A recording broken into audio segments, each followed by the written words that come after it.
Every successful person got there by going through tough times. Success is a hard-ass teacher who likes to knock you around along that journey. You know, it takes real guts to not give up and keep going. We'll hear stories about failures and how these leaders flip the script to create success. I'm John Schultz. Join me and let's discover how success is never really overnight.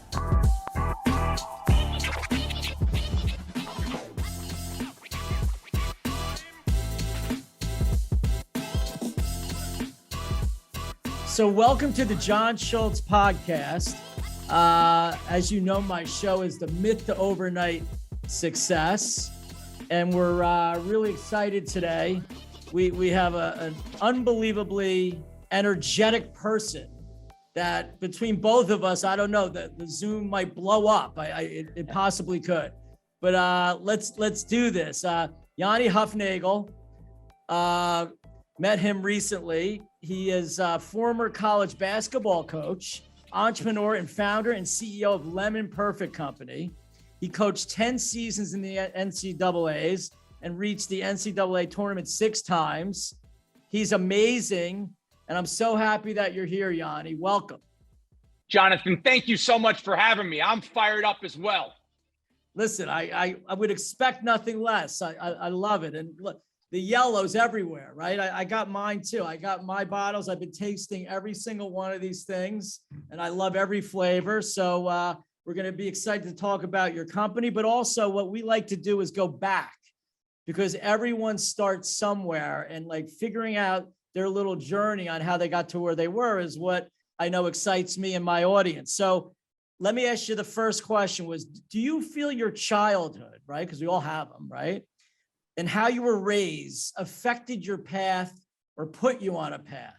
So maybe give us a little insight on what young Yanni was like when you first got going. Well, absolutely. I think so much of what we do or what we're building today at Lemon Perfect is fueled by people, right? And so many of my childhood friends are involved in this, in this build. Right. I mean, they that was the group that gave Lemon Perfect its first $5. Right.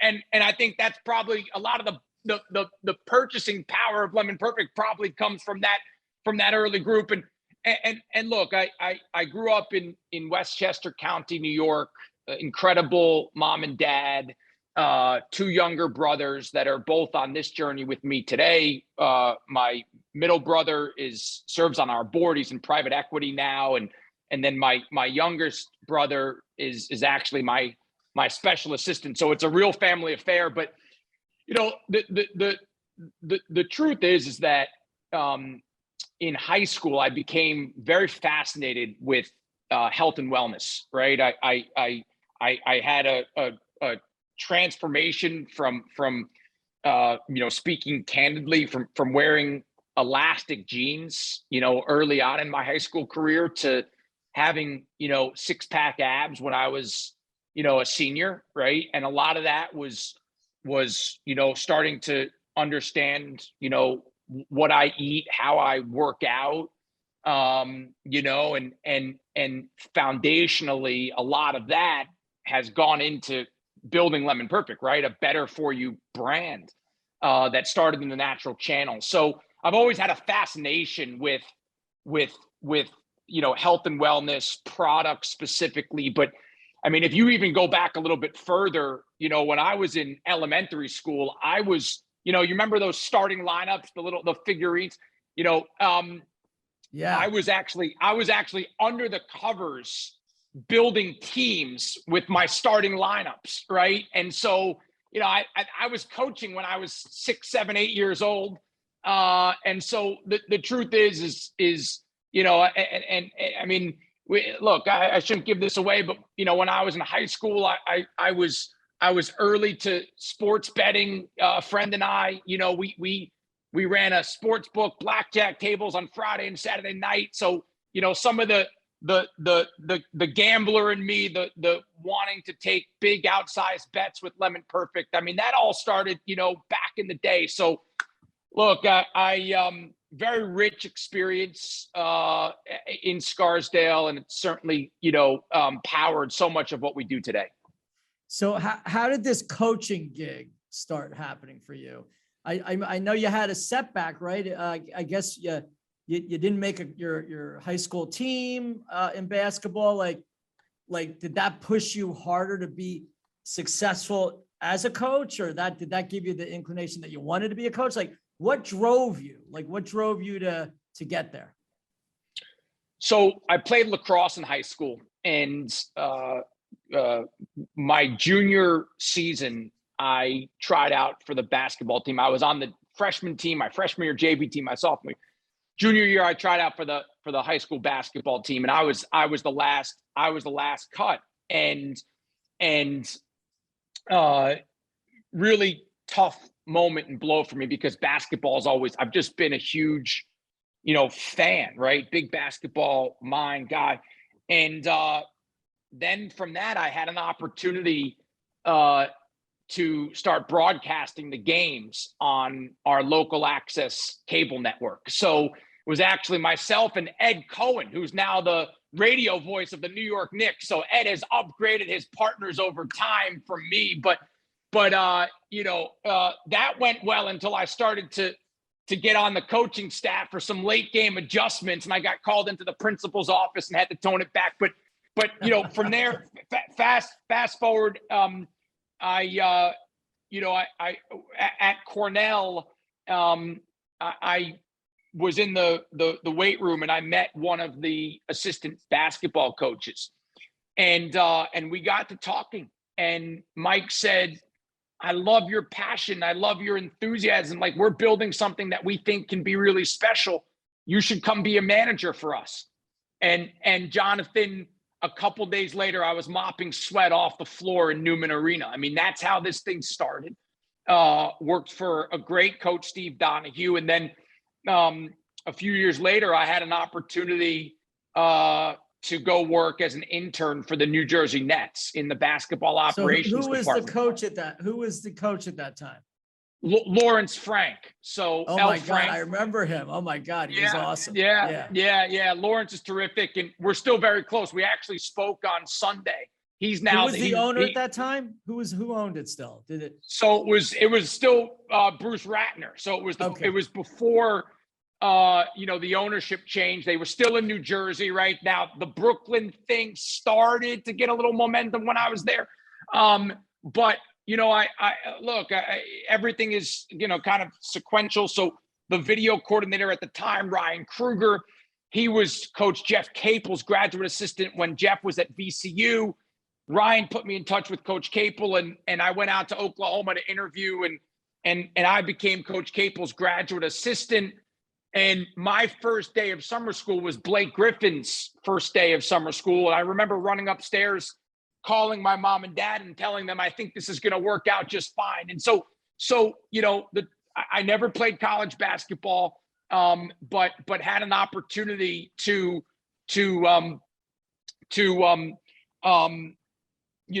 become a graduate assistant, and the rest is, I guess, history. From there, I went to Harvard, had an incredible 4 years there, Harvard, Vanderbilt, Cal-Berkeley, Nevada, and then came up with this crazy idea.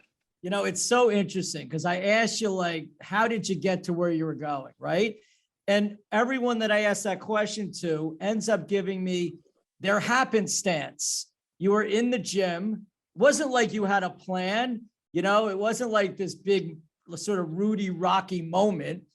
You just kept moving forward. You were open to it, and you actually went and tried something new that ended up working out. We had Brett Yormark on the pod, and he just got his new gig as Big 12 commissioner, which I'm sure you know him from being there at that time. He was there at that time or no?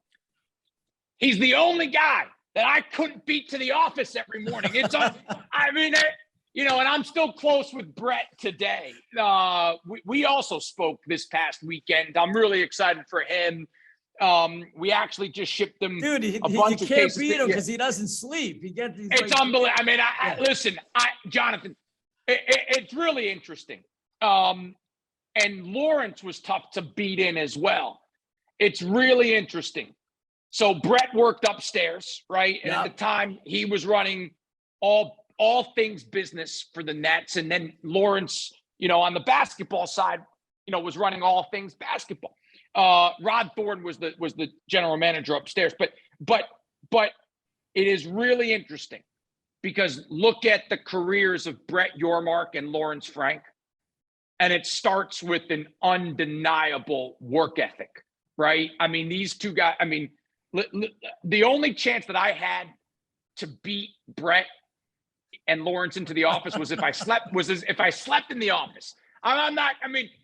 Jonathan, you had 300 people in the building, right? And everyone parked in the back there, right? Like there was the front lot for anyone that would come in. But right. if you had a swipe card, you parked in the back. Right. Right. And it was a first come, first serve deal in terms of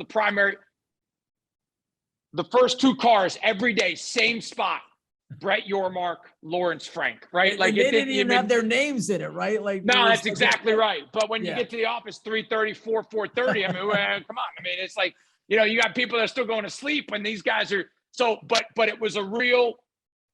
So Yanni, so you finally, you get all this great experience from like leaders right now, from Brett, Frank, Jimmy, and now you're on your way. So, coaching, first of all, I could see why you're a coach. I feel like I want you to coach me on something. I don't even know what it is yet, but your energy is infectious. Thank you. How did coaching help you?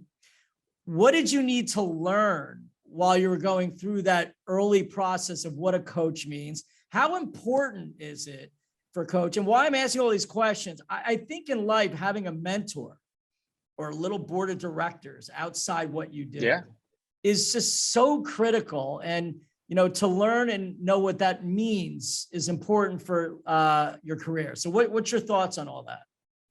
Yeah. Look, I think for me, without my coaching experience, like there's no way that we could build the team that we have today. Right. I mean, so much of what I've, built here is on the back of the coaches that I worked for. Right. I mean, it's everything from, Tommy Amaker to believing in the concept of having clear minds and fresh legs. Right. Like he always wanted to keep our players fresh. Right. So like here, we sprint really hard and we rest. We never walk and we never run. Like we sprint hard, take a breath, sprint hard, take a breath, right?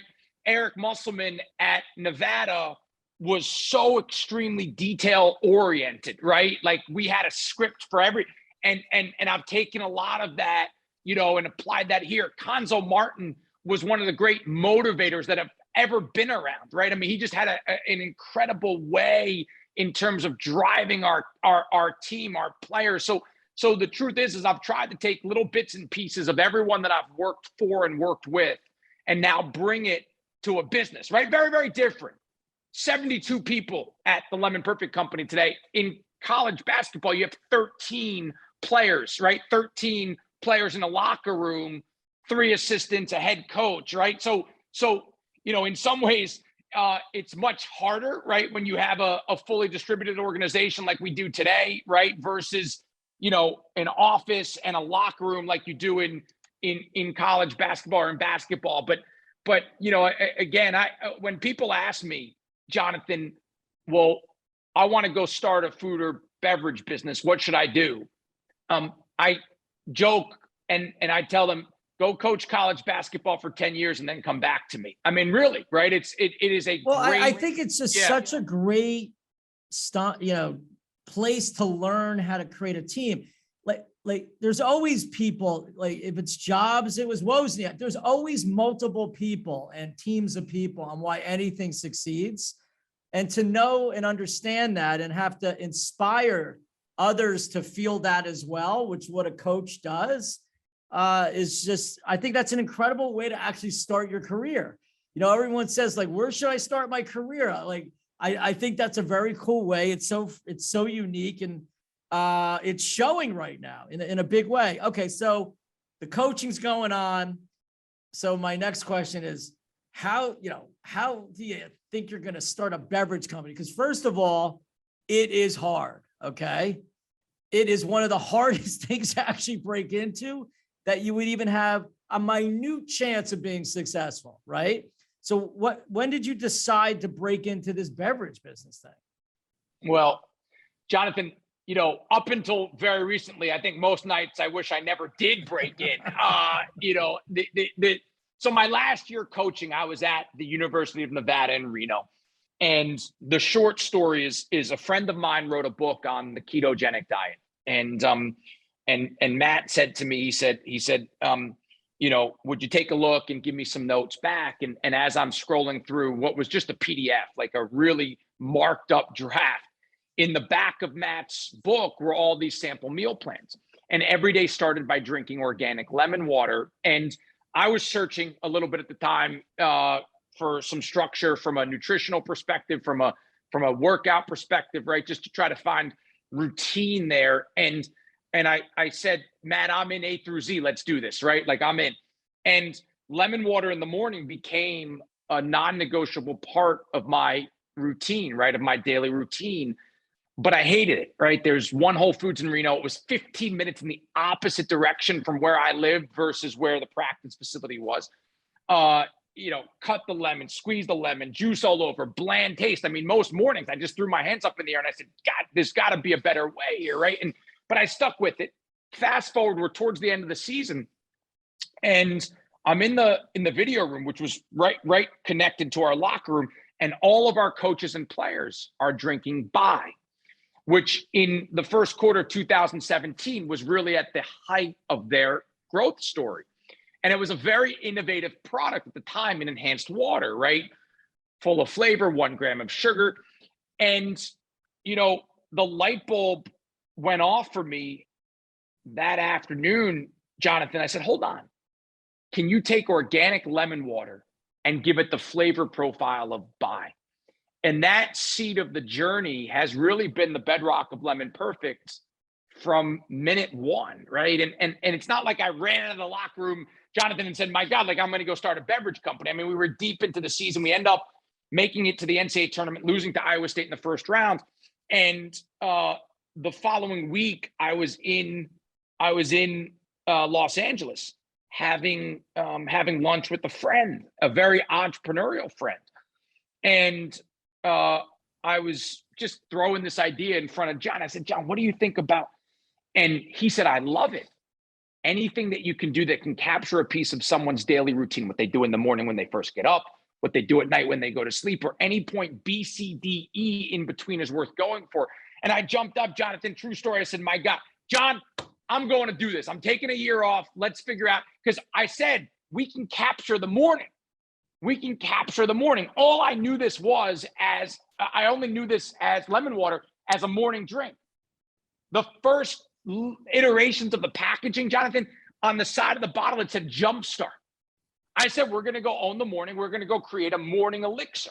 And obviously it's become much more than that. But that night from John's couch in Santa Monica, I Googled how to start a beverage company. And we haven't looked back. It's been hard. It's been hard. A lot of darkness early, but summer of 2017 is when this thing, started, and we're a little over 5 years since, and certainly, in the game. So it's you say elixir, that it just resonated with me and triggered me. My grandmother lived to 103 years old. All I can remember when I was younger is she always had her water with lemon in it. Like her instead of coffee, she had her hot cup of water and lemon. And I kept saying, Grandma, like, why do you always drink that? She goes, it's good for you. This is what's going to keep you healthy. And here you are with the modern version of what my grandmother's been doing for years, and she had an unbelievable life. And love that whole morning thing, right? Because I know I wake up and I like to drink a bottle of water before I do anything, get you going. So here you are, right? You again, from keto to happenstance, again, to having the courage and the conviction to want to do something new, right? You have this great gig going on. So you start, you're 5 years in now. I'm sure you were very happy when you got your influencer investors, right? How'd you feel like to have Beyonce put Lemon Perfect on her Instagram? How'd that go? Well, that was an incredible, incredible day, right? It was tempered a little bit because it was the day that Kobe Bryant died. Oh, wow. I didn't Yeah, realize that was the day. yeah. So, January 26th, 2020, and our business was in a very different spot. We had just launched our shelf stable version of the product. So we actually built the brand in a keep refrigerated environment, which is a whole nother conversation. But I tell you, Jonathan, that morning, I got back from the gym and my phone, I must have 300 text messages, missed calls. Everyone's like, did you see Beyonce? And it's funny, the first text message where I actually saw the picture, like the screenshot, it was from a graphic designer friend of mine. And I thought he actually photoshopped the bottle into the limousine, because what happened was, Instagram has like a carousel. Yes. And so the bottle of Lemon Perfect in her limousine was like on the 6th or 7th image of the carousel. Yeah. And so, only once I was going back and forth and I said, no, scroll, right? And then you see, Beyonce in this stunning red dress in front of her limousine, and in the cup holder of the limousine was this perfectly positioned bottle of dragon fruit mango Lemon Perfect. And, it was, listen, you have these incredible moments along the way. We've had several. That was certainly one, right? You have early product validity. We've since learned, that she's an authentic fan of the brand, and as has been well documented in our Series A, invested in the business. That was a very cool moment, certainly. It's awesome. So to get and move this forward a little bit, first of all, I'm curious, like, how do you create a product that can have such a broad appeal in a sort of crowded space, right? Like, because you get our attention for a minute. You walk into a store, there's lots of products, and you're normally going towards the one that you sort of know. How do you break into an industry that's so hard to break in and have appeal? Jonathan, I don't think we have your attention for a minute. We have your attention for about a second, right? And when I say you, that's the consumer that's walking into a retail environment. Jonathan, for me, as I thought about this, and I was able to put really smart people around me early on, which was helpful. And we've always believed in 4 Ps in building this business, right? Product, the liquid inside has to be great, right? It has to be awesome, great tasting product. Then you have to have the second P is packaging, right? You have to be able to create a fashion show on the shelf, in a cooler, on display, that's going to draw attention to earn trial, right?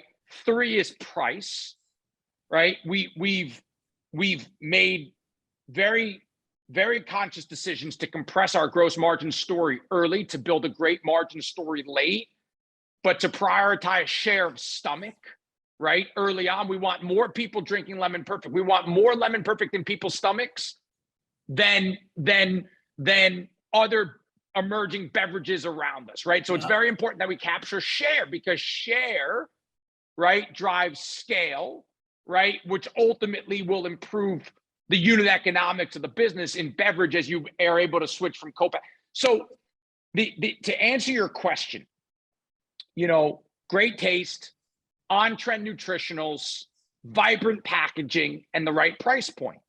And what that's been able to do is allow us to draw the right trial. And when people try Lemon Perfect, they come back, and they come back in a big way. And so, but we thought about that very early on. And I guess, Jonathan, what I would tell you above all of that I said, if we're going to go build a business, if I'm going to take a year off from coaching college basketball, which has now been 5, and I don't think I'm ever going back to the bench from here, right? If we're going to do this, like, we've got to build something that has the biggest TAM. Like, I want to dream that we can ultimately build a product or a business. The TAM for everyone out there is total addressable market, right? So that's right. The amount of customers that you could actually accomplish as fast as possible. That's exactly right. Right. And what we've always believed in is that there should be no boundaries to how far Lemon Perfect can stretch. Old and young, rich and poor, black and white, male and female, gay and straight. I don't care where you live, where you shop, what you look like, how much money you make. We think that flavor knows no boundaries. And now we get to put that out in the world in the way that's also good for you. And in doing so, we'll disrupt the beverage ecosystem that's dominated, sadly still today, by high calorie, high sugar options, especially in the most underserved communities. And so how magical is that, right? That we now get to wake up every day and go build a business, right? That can drive towards a liquidity event for our investors, right? A business that will allow our people to take big jumps on the trampoline of growth, of professional growth, every day, every week, every month, every year. And on top of all that, make America, and at some point the world, a healthier place. It's awesome. That it is great. And you're right. It's so funny. Like, Bai has 1 gram of sugar, right? So, before, that company had a much easier time to bring it to whatever, you could bring it down to, because everything's just filled with sugar, which is a problem. So what do you feel then, if you could boil it down to this? Because I think certain decisions we make in our careers, our life, our personal lives, our business lives, if you could look back, there's 1 or 2 or 3 that actually create why we're who we are. So what would you say the 3 most important decisions were in Lemon Perfect's journey? And the other thing is, like, how many times did you think the lights were just going to go out? I mean, like, the pain and agony of a startup, I'm sure, is brutal. I think the lights did go out a couple of times, Jonathan. I'm being only somewhat facetious. When it was just me and in our office, or my office in Hermosa Beach, which was like the size of the table that I'm sitting behind right now. It was like the office. It was 293 square feet, right? Like, it was a small little space, right? Which was all. And when it was just me, sometimes I did let some things slip, and somehow we failed to pay the electric bill, and the lights actually did go up. Right. And it was like a really busy Saturday for me, and with no power and no computer. It's like, what are you supposed to do? Right. So, but kidding aside, there have been 3 really big pivotal moments for Lemon Perfect that if we don't make those decisions, we're probably not where we are today, or not probably, we're not where we are today. Number 1, before we launched the brands, we changed our packaging. And this is on the heels of raising over $1 million from friends and family on the first version of what Lemon Perfect looked like visually, right? And think about it, right? I'm running around with like a 1-sheeter with the original packaging, telling everyone how great the packaging is and how sleek and right? And it was a great first learning for me, in that what something looks like on a computer screen, or even on a piece of paper, is so different than what something looks like when it's on the shelf, right? In retail. Yeah. Right. And when you're small, until you actually run for the first time, you don't know, what the label will physically look like on the bottle. And it was a very medicinal label. And and it was void of color. It was white and black and blue, and the bottles came off the line, Jonathan, and we had an authorization in Bristol Farms Part of the reason why I moved to California was because my college roommate, his dad was on the leadership team at Bristol Farms. And I said, well, that's 12 stores. I know we're going to get, right? So that's 12 is better than 0. And the buyer was great. But I made a decision to launch in the way that was going to give us the best chance to win. And we ended up going into a cave and rebranding. And what you see today is really an extension of that work. But it set us back about 6 months. And those who are watching, it's there it is. I'm trying to give a good view. It's beautiful. It really is. Like when you go to the refrigerated case and see it, it's really, it does stand out. It's what everything needs to be today to get our 1 second worth of attention, right? So that's right, Jonathan. Thank you. And so so we've created a fashion show, on the shelf, we call it. Number 2 was, we launched Lemon Perfect as a keep refrigerated product, right? So it had to be kept cold from the time that it was filled and what's called high pressure processed all the way until the time it was consumed. And you can only imagine the difficulties in having to keep a beverage product, refrigerated, right? You're limited in terms of the potential if you have to live in a cooler, right? Think about the shipping. Think about the inability to build big incrementality underneath the roof of the retailer. It's what they went through with the COVID vaccines at the beginning, right? Where they all had to be refrigerated the whole way through. Same thing, right? That's interesting. Yeah, that's interesting. And certain challenges with that. I mean, yeah. And look, what I realized in beverage is that the big strategics, the Cokes, the Pepsis, the KDPs of the world, they're not interested in keep refrigerated items. They don't have the route to market. They don't have the distribution. So not only were we not able to get big display underneath the roof of the retailer, right? We didn't have a path to acquisition or a path to being able to truly get the product everywhere, right? Like if I want to be everywhere from Whole Foods to Dollar General and everywhere in between, very, very difficult and high velocity beverage to have to be kept cold, right? Just from a distribution perspective and the routes to market.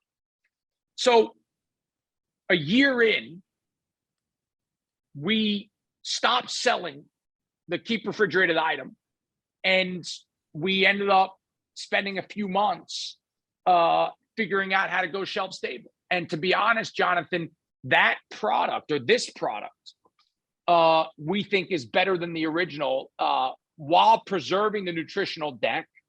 And now, we go from 120 days shelf life refrigerated to 365 days shelf life dry. So that's decision number 2.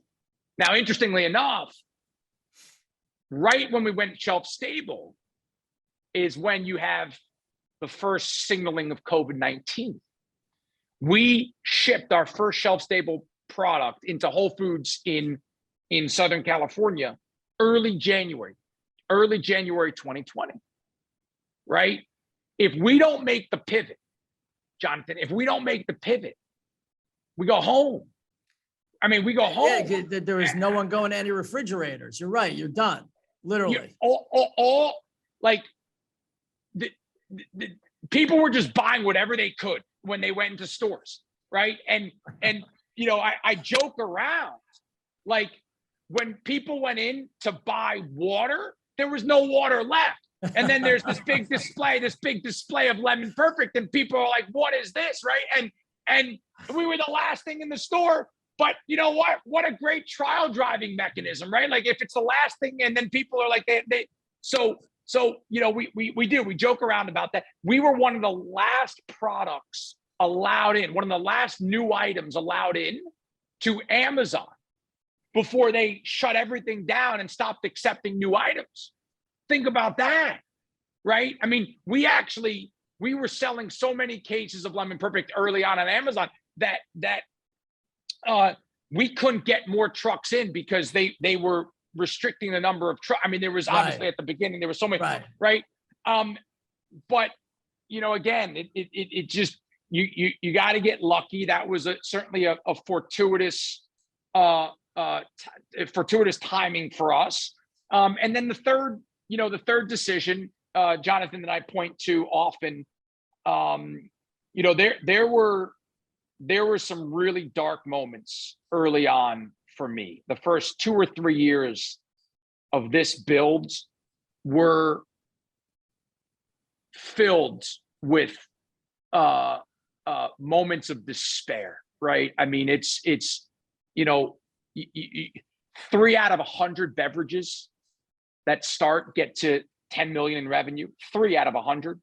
And then out of those 3, 1 out of another 100 gets to, $50 million in revenue. So it's really hard. Low odds, very low odds. Low odds. And we certainly felt the weight of those low odds early on. A lot of rejection, supply chain issues, certainly being keep refrigerated and having to operate in a cold chain supply chain. I struggled early finding the right people, Jonathan, to be honest, right? I'd coached college basketball for 10 years. There are a lot of parallels, but it took me some time to figure out who I needed, right? And we made some wrong early hires. That was challenging and frustrating. And there were many nights when I would call my mom or my dad and cry on the phone and say, I have to go back and coach college basketball. I don't know what I'm doing here. And it got to the point where I was at such a low moment where I said, I can't be the CEO of Lemon Perfect. I need to bring someone in with real operational experience, operating experience.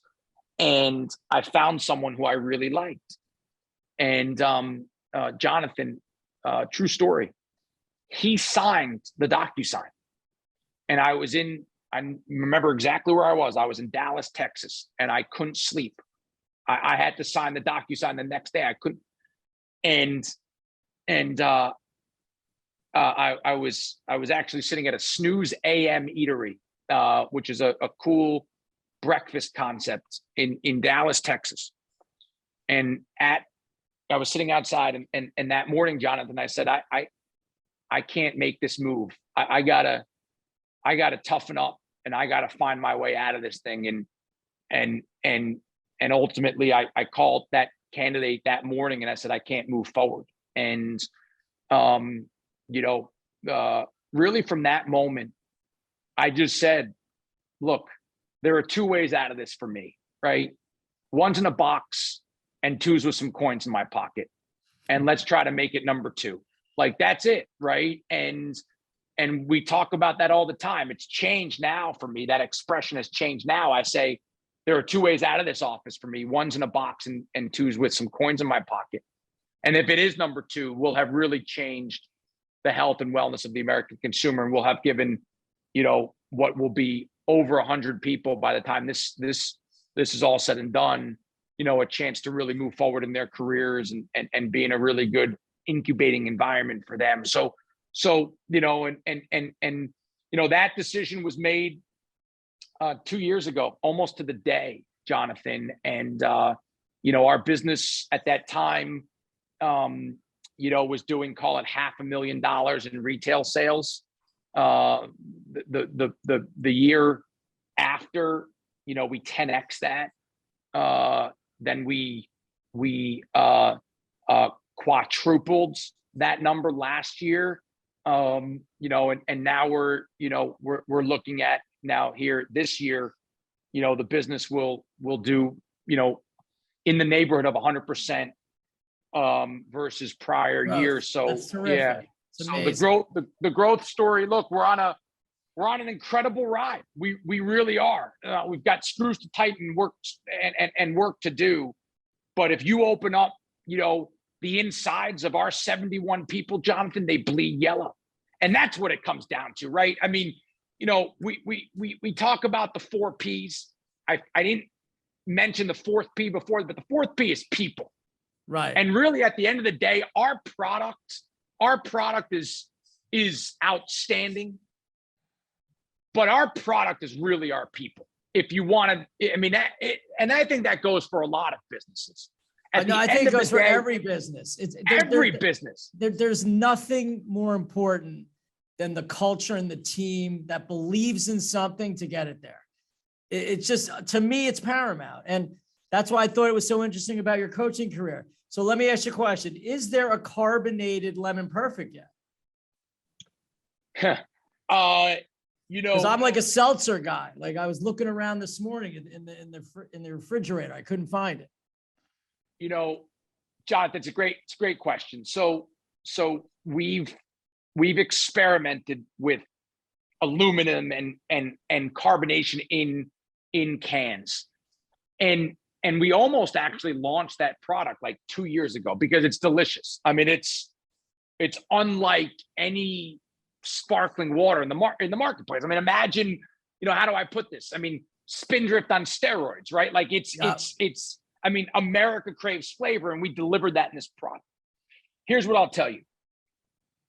What I've really learned is that you have to be focused. And I think we can build a multi-billion-dollar business with this product, right? Multiple SKUs, multiple vessel sizes, multiple pack formats. If you look at, some of the great, beverage operators, like for instance, like Mike Rapoli at Vitamin Water. I mean, they had Vitamin Water and Vitamin Water Zero, but they didn't ever change the vessel, right? From, and I don't want to cause any early confusion as to who we are. It's hard enough to build one. Listen, I brand, love that answer. Right? Like, I mean, that's those people are going to just keep asking and asking for more things. And why don't you do this? And why don't you do that? That was a very mature answer, which is, I'm staying in my lane. I have a big plan to go with what I got on my table. And sorry, I can't please everyone out there. I need to please who I'm focused on right now. And I want to end on that because that just showed the maturity of your leadership. And you're answering it, now in a public format, which is now people can actually hear that answer from you. And that would give me confidence in any company that I was an investor in, that it's so easy to go chase the shining object, right? Yellow or not, right? So I appreciate it. I want to thank you for being on. Again, your energy is infectious. You got the coolest name as well, Yanni. I mean, the drink could have been called Yanni, and it would have been just as good. And people can get this anywhere, right? You did the Publix deal. You're like everywhere now. You're nationwide, right? Retailers nationwide. We're on Amazon, on lemonperfect.com. We have distribution to go get, but we are widely available across America now. And Jonathan, I really appreciate you having me on, right? And what a fun episode this was for me. And look, maybe the carbonated version of Lemon Perfect will be called Yanni, right? Maybe that'll be idea number 2. I would love that. Yeah. Well, listen, I mean, Yanni by Lemon Perfect. Yanni by Lemon Perfect. There you go. Let's see where we can take this first, right? Like, let's see where we can take Lemon Perfect first, and then, look. I mean, once you go through this one time, you're going to make a lot less mistakes the next time through. And I do have other beverage ideas, but we've got a hell of a race to run here. We're at least still on the field, right? But we have a lot of work to do to punch this thing over the goal line. I'm energized by the team that we have. And, I'm hopeful that, maybe once we launch idea number 2, we're talking about the Lemon Perfect journey in totality. Well, thank you for coming, and everyone, thanks for listening.